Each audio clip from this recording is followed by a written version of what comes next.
Hello, my good friends. This is Frazier Nyasulu.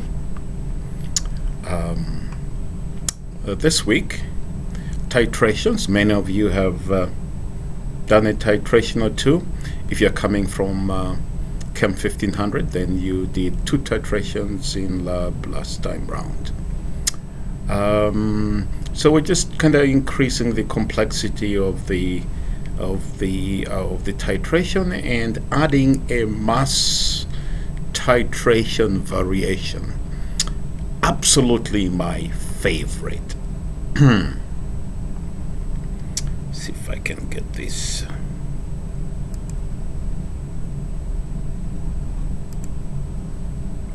Work properly.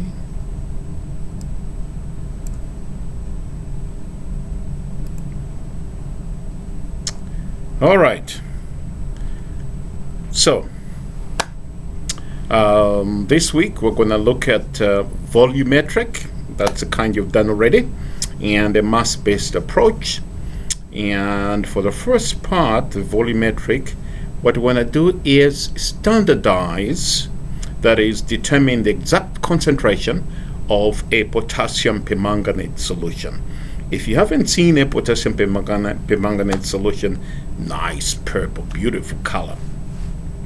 And then after we have standardized the potassium permanganate, we'll then use it to titrate a solution of hydrogen peroxide. And this will be very much like the hydrogen peroxide that you can buy from an ordinary store. And then at the end of the exercise, I want you to think about these 2 approaches and then decide which you think is better and why. All right, standardization. Just a fancy word for, at least in this context, determine the exact concentration of the potassium permanganate solution. Now, if you're going to do so, the question is, why standardize the potassium permanganate? It turns out that potassium permanganate, when you purchase it, it's not that pure. It could be 93%, 95%, and it kind of decomposes into various forms, and so one doesn't know the exact. So if you weigh out a certain amount, you might not have what you think you have. So to standardize, we are going to get a well-behaved reagent. That is, it must be pure or must be easily curable, and then generally we want it to have a high molar mass so we can reduce the weighing, so weighing errors are minimized. All right, so I'm going to use a burette for the volumetric. Just a reminder that when you're reading a burette, you got to put, in this case, put your eye right there. Let's see, maybe I can pick up a pen again. Pointer options. All right. So you want to put your eye in that location so that you can read the burette appropriately. And the burette is 0 to 50 milliliters, and the divisions are 0.1 milliliter, and so the logic is you can estimate 1 more decimal point, and so you should be able to read 2 decimal places as indicated in here, where the last digit is estimated. And on the left hand side there is a typical setup, and so you're going to add one reagent to the other in a nice controlled fashion. That's a titration. And then when you've added a stoichiometric amount, the right amount, a pre-added indicator will change color to tell you to stop, and then after that you can do the appropriate calculations. For the mass-based approach, you just weigh the titrant before and after. You transfer from one system to another, and when you get the equivalence point, you can find the mass of the titrant. And then if you need to change to volume, then if you determine the density, you have the mass and the density, you can then determine absolutely the volume of the titrant. Our reactions. First, we write the net reactions. You guys have seen net reactions in lab number 4. So here's a net reaction for the first part. So here is the potassium permanganate that's going to be in the burette. Okay, an aqueous solution of that. And then we're going to standardize with an iron solution, iron 2+ solution.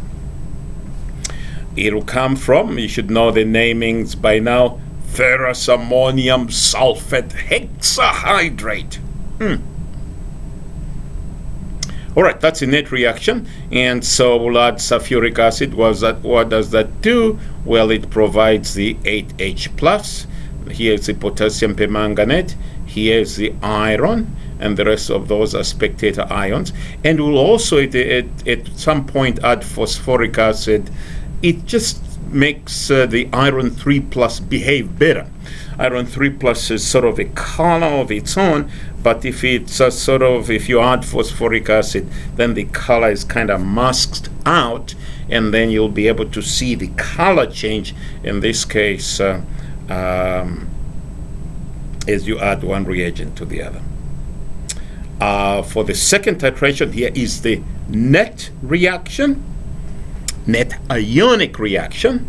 Here's the potassium permanganate. We'll know the concentration of that at that time.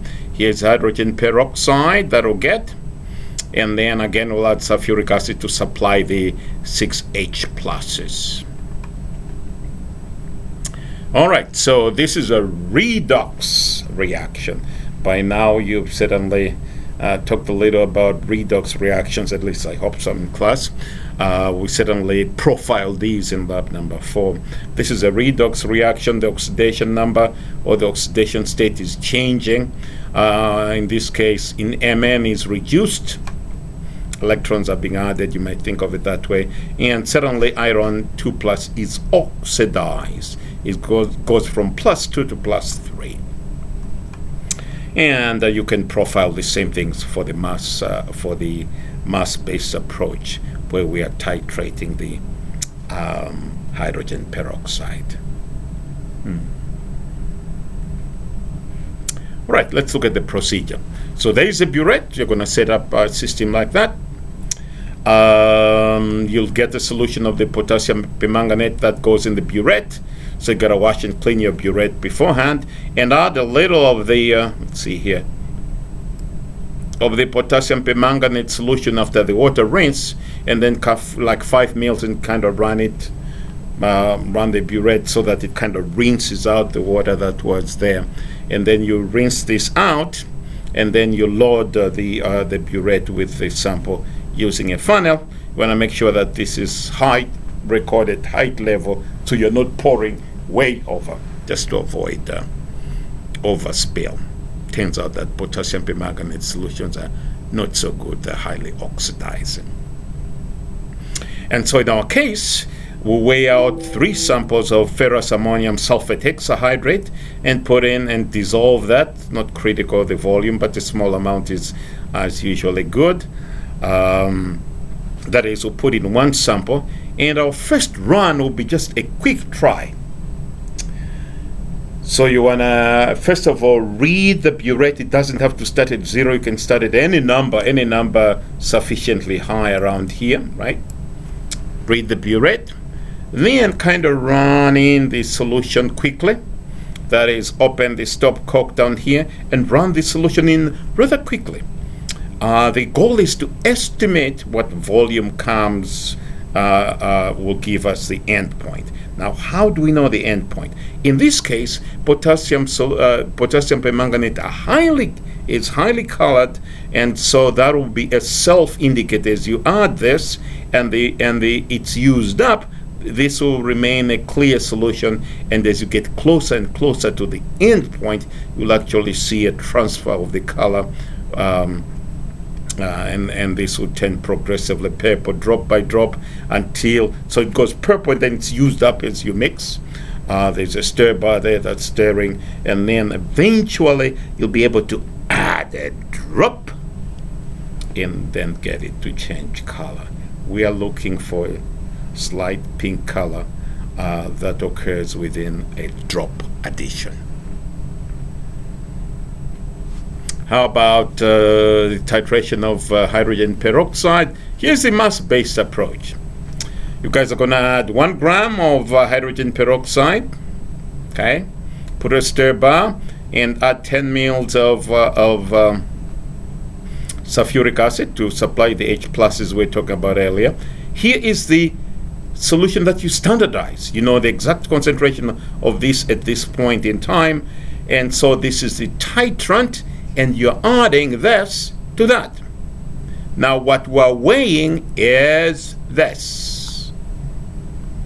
So first of all, when we weigh, we must weigh with a plastic pipette. So load up some solution here so it doesn't tip over, and then weigh this setup at the beginning. All right.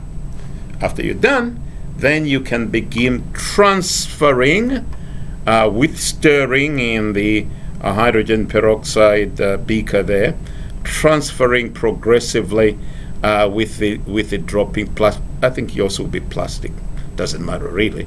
Transferring progressively into the hydrogen peroxide solution until you get a change of color. Sometimes for whatever reason you might add a drop or two and it might indicate a change of color. Just continue doing that and then it will typically go away. So that's the false endpoint that sometimes occurs. You add a few drops and it kind of changes color a little bit. Just keep on adding, it'll go away. All right, so this is your guest report form. Here are your trial numbers. That's just to give you an idea of where you're going to go. And so, for example, if the trial comes out to be 14.5 milliliters of the volume that you've run in, then because the masses are about the same, that is the mass of the ammonium sulfate that you're going to add is about the same, then it just means that if it's 14, you start worrying about slowing down when you get to 1.5 or 2 mils of the 14. Then you progressively slow down until you're adding drop by drop. And when you do the calculations, use me, don't use me. After all, I was just a trial. Calculations? All right, the little stoichiometry. Love that word. Makes one feel educated. I don't know.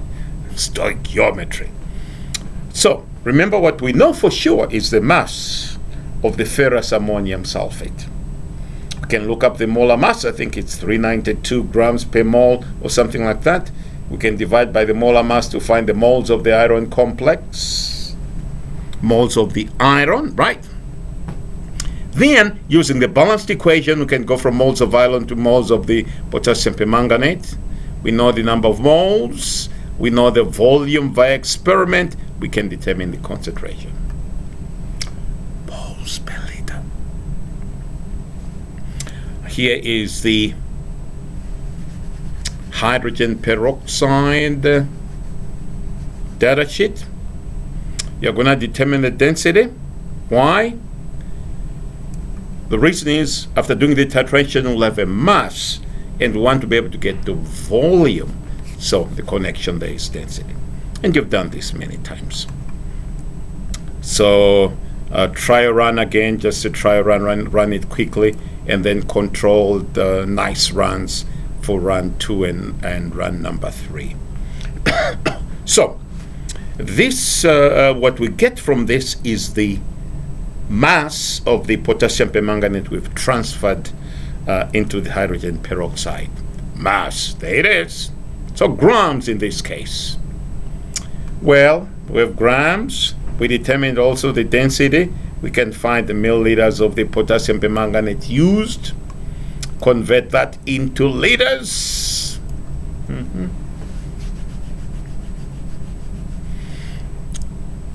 And then, since we know the concentration from part 1, we've standardized the potassium permanganate, we can actually find the moles. Remember, moles is equal to M times L. Hey, we know the number of moles of potassium permanganate with a balanced equation that we displayed earlier. We can find the moles of the hydrogen peroxide. From the moles of hydrogen peroxide, using the molar mass, we can find the mass. And since we actually weighed our hydrogen peroxide, we can then find the percent mass composition and then find how close this is to the projected 3%. Easy, straightforward lab. Just be careful. We're dealing with a little of the bad stuff. Permanganate is not so good. Sulfuric acid is nasty. And so be careful out there. Wear your goggles at all times. If you do end up with sulfuric acid, then certainly dispose of it by neutralizing with sodium bicarbonate. After it's fully neutralized, the bubbles have stopped because we're producing carbon dioxide. Then you can wash it down the drain with a lot of water. A great lab, a fun lab, talk it out. No Excel lab this time. You'll be done with the lab at the end of the lab. Hand in all your work, don't go home with it. And that's your lab this week. Enjoy your lab. Bye-bye.